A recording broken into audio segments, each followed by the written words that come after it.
Good afternoon, everybody. Pigskin Pete here. What's today? Today's Monday. Happy Monday to everybody. Tell you what, I was at the Clemson spring game this week, this weekend. I had a little bit too much fun. Apparently so much fun that I'm forgetting what day it is. I'm still recovering from that. But anyway, I'm not here to talk about Clemson football today or even the spring game or anything like that. If you guys want to know anything about my spring game experience, you can go on my channel and uploaded a few videos about the good times that we had out there. What I want to talk about today is Alabama. Now listen, I've been trolling Alabama fans pretty hard ever since the national title game. All right. Now, the way I look at it is there's about a 3-month period there where you can just troll till your heart's content, okay? And then the new season starts. In my estimation, and I know it's different for everybody, I mean, the kickoff for the first real game isn't till the end of August or beginning of September, whatever. And so it's a long way away from the regular season. But I consider the spring game period, which all these teams are starting to have their spring games now over the next couple of weeks, is the real official start to the new season. So I took that 3 months between January 9th or whatever, and now, almost exactly 3 months, to do my trolling and get it out of my system. And a lot of the reason I went so hard on Alabama, it's not their fault. Well, it's halfway their fault, and it's halfway the mainstream media's fault, because they were being built up all year as basically being unbeatable. And so, I mean, listen, the way that the national championship went down, 44-16.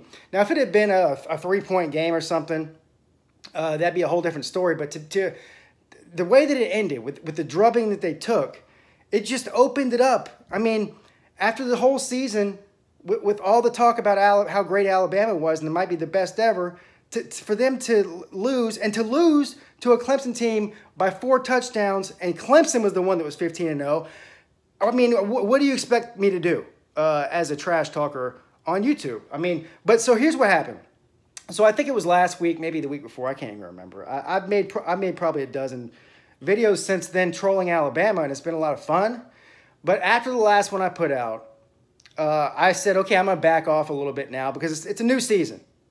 It's a new season now. So, I'm not going to dwell on the national championship game and keep trolling them a week after week after week.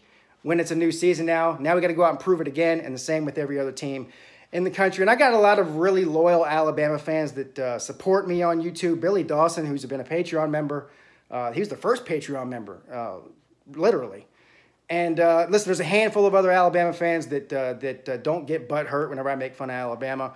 And so, listen, I don't hate Alabama fans. I don't hate Alabama. I've actually got a ton of respect for them, and I consider us to be the 2 teams that everybody else hates right now, because we're the 2 best programs in America at the moment. That could change at any moment, though. So, I did not plan on trolling Alabama, and that's not what this video is about. But it just so happens that Alabama is in the news today. More specifically, Nick Saban is in the news today. Now, I don't necessarily disagree with what Nick Saban said that put him in the news. Let's go through that real quick. Let's get that out of the way. And then I'll tell you about how I feel about what he said and all of that. So during a press conference, I think it was yesterday, or this weekend anyway, he was asked about how he felt about players leaving early to enter the NFL draft. And listen, I think the bottom line here is that, of course, if you're a coach of a college football team, especially a really good one, you don't want your players to leave early. I mean, obviously, they're going to be better as seniors and more beneficial to the program as seniors than they were as juniors. So that's not surprising. He doesn't like it. Now, what did surprise me is the fact that Nick Saban at this point in his career doesn't know better than to say this. Sometimes saying exactly how you feel, especially when you're in a position like his, is not always the best avenue to go. Now, all he basically said was he feels like the one that suffers in this situation is the player. He may be right in certain situations. He said that they had a player last season that decided to leave early. That player happens to be Ronnie Harrison. He said he wouldn't name names, but we figured it out because we're not all a bunch of idiots, because he said this player was taken in the 3rd round, and it just so happens that only one Alabama player was taken in the 3rd round, so it wasn't hard to figure out who he was talking about.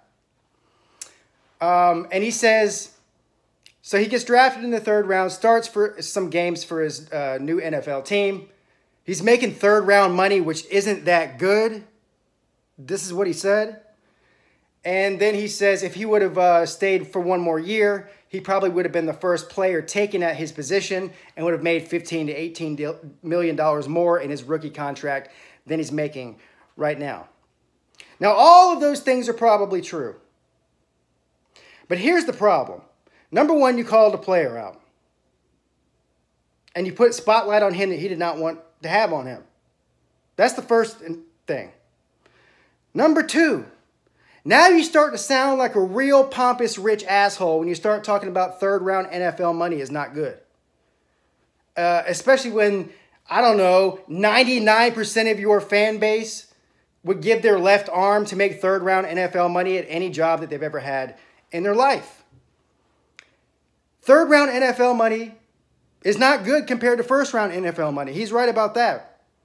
But 3rd round NFL money is still the top 1% of earnings in all of America. And compared to Nick Saban's salary, it probably sucks. But this is what happens when you have as much money as Nick Saban does. And so Ronnie Harrison, you know, through powers of deduction, figured out that he was talking about him because, like I said, he was the only 3rd round draft pick in that draft. And so he didn't like it. He took to Twitter and basically said these coaches get butthurt when teams want to leave early to go fulfill their dreams and make money because it's not good for your program. Then he says, who do you care more about, your players or your program? And then he does the hashtag, keep my name out your mouth. Now, this is where the problem lies for Nick Saban. Because again, I'm not saying Nick Saban is wrong. And again, I believe that most coaches in the country probably share his sentiment about players leaving early.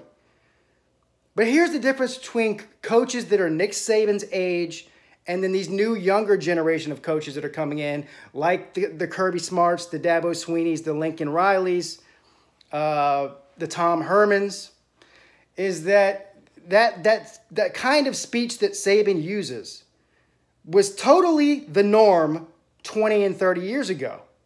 It's not the norm now. Now, is that fair?